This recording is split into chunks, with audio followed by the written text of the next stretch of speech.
برادران ملت، السلام علیکم ورحمۃ اللہ وبرکاتہ۔ نحمدہ ونصلی علی رسولہ الکریم، اما بعد فاعوذ باللہ من الشیطان الرجیم، بسم اللہ الرحمن الرحیم۔ انا اعطیناک الکوثر، صدق اللہ العظیم وصدق رسولہ النبی الامین الکریم، ونحن علی ذلک لمن الشاہدین والشاکرین والحمد للہ رب العالمین۔ آئیے جس آیت مبارکہ کو میں نے اپنا عنوان تقریر بنایا، اس کا ترجمہ پیش کرنے سے قبل فرط عقیدت اور جوش محبت کے ساتھ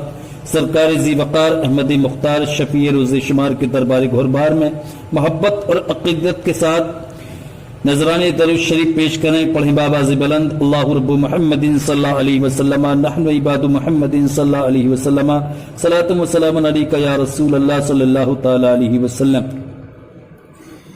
سنتے ہیں کہ محشر میں صرف ان کی رسائی ہے، سنتے ہیں کہ محشر میں صرف ان کی رسائی ہے، گر ان کی رسائی ہے لو جب تو بنائی ہے۔ اور سب نے صف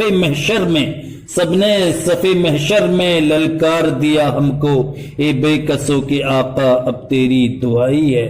میری ملت کے نوجوانوں، اللہ عز و جل کا فرمان عالی شان ہے،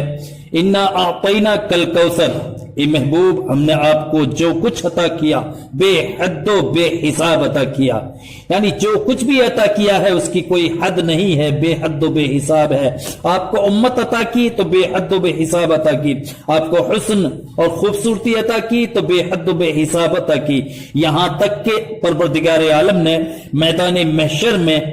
آپ کو شفاعت کا تاج آپ کے سر پر رکھا تو ایسا رکھا کہ اس کا کوئی حساب ہی نہیں، بے حد و بے حساب۔ اسی کو بتایا گیا ہے کہ میدان محشر جب قائم ہوگا،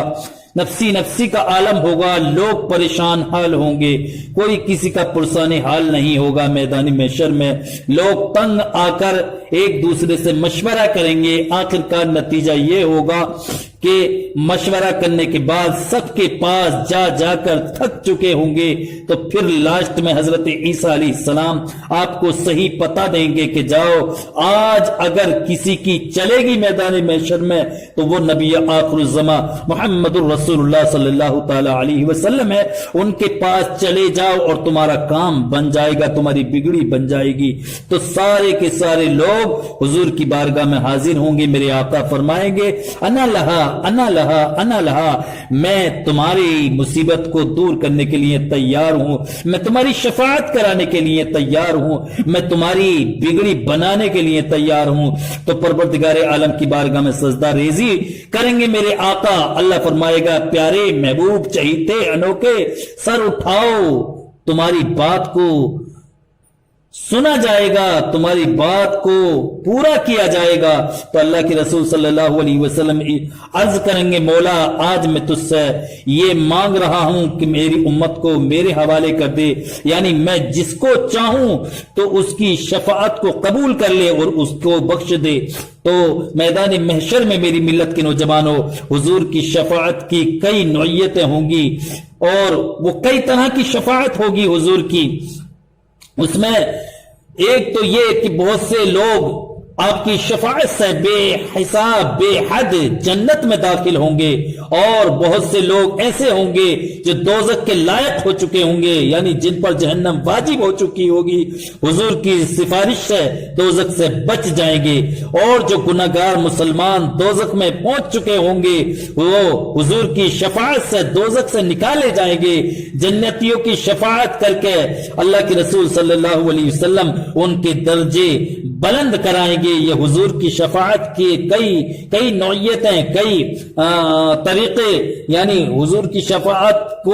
کی اتنی وسعت پروردگار عالم نے حضور کی شفاعت میں دی ہے کہ اے محبوب تو جس کو چاہے جو چاہے جیسا چاہے ویسا کرا لے۔ انا اعطیناک الکوثر، اے محبوب ہم نے آپ کو جو کچھ عطا کیا بے حد و بے حساب عطا کیا ہے، شفاعت بھی آپ کو عطا کی ہے تو بے حد و بے حساب عطا کی ہے۔ ایسی نہیں کہ جو نیک لوگ ہیں تو ان کی شفاعت کر، بلکہ جو برے لوگ ہیں تو ان کی بھی شفاعت کر، جن کے دل میں ذرہ برابر تیری محبت اور جن کے دل میں ذرہ برابر ایمان ہے تو ان کی بھی شفاعت کر، میں قبول کروں گا،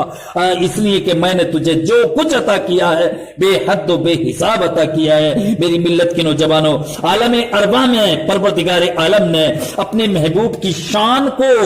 بتایا تھا اور میدان محشر میں اپنے محبوب کی شان کو دکھائے گا، اور میدان محشر جب قائم ہوگا تو قسم خدا کی تڑپ جاؤ، حضور سے محبت کرنے والوں، حضور کو چاہنے والوں، اپنی جان، اپنا مال، اپنا سب کچھ حضور کے قدموں پر نثار کرنے والوں، قربان کرنے والوں، تڑپ جاؤ اور خوش ہو جاؤ کہ میدان محشر جب قائم ہوگا تو پروردگار عالم اپنے محبوب کی شان کو وہاں پر دکھائے گا، اور عالم ارواح میں بتایا تھا اور یہاں پہ دکھائے گا۔ سب دیکھیں گے، اپنے بھی دیکھیں گے، پرائے بھی دیکھیں گے، ابو جہل بھی دیکھیں گے، ابو جہلی بھی دیکھیں گے، صدیق اکبر بھی دیکھیں گے اور صدیقی بھی دیکھیں گے، جنہوں نے حضور سے محبت کی ہوگی وہ بھی دیکھیں گے کہ ہم نے کیسے سے محبت کی تھی کہ آج اس جس سے ہم نے محبت کی تھی پورے میدان محشر میں اسی کا ڈنکا بجا ہوا ہے، اسی کی چل رہی ہے۔ سنتے ہیں کہ محشر میں صرف ان کی رسائی ہے، گر ان کی رسائی ہے لو جب تو بنائی ہے۔ اور ابو جہلی بھی دیکھیں گے، حضور کے دشمن بھی دیکھیں گے اور کہیں گے کہ ہم نے کس سے دشمنی مول لی تھی دنیا میں رہنے کے بعد کہ آج تو ہمارا بیڑا غرق ہی ہو گیا، ہمارا کوئی پرسان حال نہیں ہے، کاش ہم بھی محبت کرتے تو ہماری بھی بخشش و مغفرت ہو جاتی اور ہم بھی حضور کے جھنڈے کے نیچے ہوتے۔ تو میری ملت کے نوجوانوں، اللہ نے آپ کو جو کچھ عطا کیا بے حد و بے حساب عطا کیا، اور میرے اس بیان کو وہ حضرات سنیں کہ جن کے دل میں حضور کی محبت کوٹ کوٹ کے بھری ہوئی ہے اور وہ خوش ہو جائیں کہ واقعی حضور کی شفاعت کیسی ہوگی اور حضور کی شفاعت کو کتنی وسعت، کتنی گنجائش پروردگار عالم نے عطا کی ہے۔ لیکن یاد رکھیے حضور کی شفاعت کے ساتھ ساتھ میں نمازوں کی پابندی ہمیشہ ہمیشہ کریے، کبھی آپ کی نماز نہ چوکنی چاہیے، برائی سے ہمیشہ ہر چھوٹی برائی سے بچ کے رہنا، اس لیے کہ حضور نے فرمایا کہ میرا امتی، صحیح امتی وہی ہے جو مجھ کو فالو کرے، میری ہر بات پر عمل کرنے کی کوشش کرے اور اسی میں اپنی پوری زندگی گزار دے۔ میری ملت کے نوجوانوں، قرآن فرماتا ہے انا اعطیناک الکوثر، اے محبوب ہم نے آپ کو جو کچھ عطا کیا بے حد و بے حساب عطا کیا۔ اسی پہ میں اپنی تقریر ختم کرتا ہوں۔ استغفر اللہ ربی من کل ذنب واتوب الیہ وما علینا الا البلاغ المبین۔ السلام علیکم، خدا حافظ۔